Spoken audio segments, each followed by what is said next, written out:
har lyst til at tude, ikke græne rigtig tude, som man gør når man er derude, som man gør når man er derude. Så jeg vendte snuden hjem, jeg stak tomlen ud, taget op af den første bil på vej til Mols. Fyren havde en lokalavis, og jeg kunne bare læse artiklen, indtil han så på mig, og jeg sagde, hvad er det, der sker for træerne i Mols bjerge? Han svarede, de er væk, de har fældet dem, helt uden at spørge om.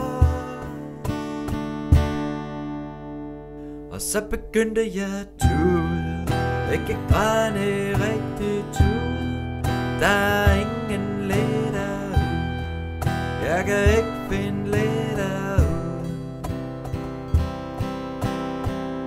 Jeg tog min cykel frem, kørte en tur derude, jeg var langt fra hurtig nok med tremolo. Mine fingre kom i klem, begyndte at bløde lidt. Håber godt nok ikke de også har lost, så har jeg her i reservatet.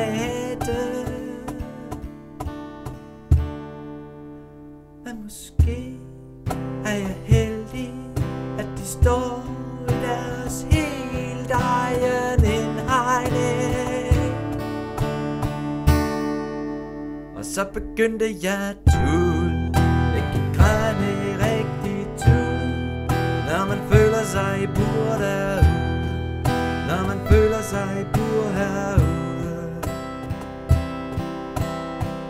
Kom forbi over i Bagnehøj, før i tiden var der langt derop, nu var den delt i to af en cykelsti.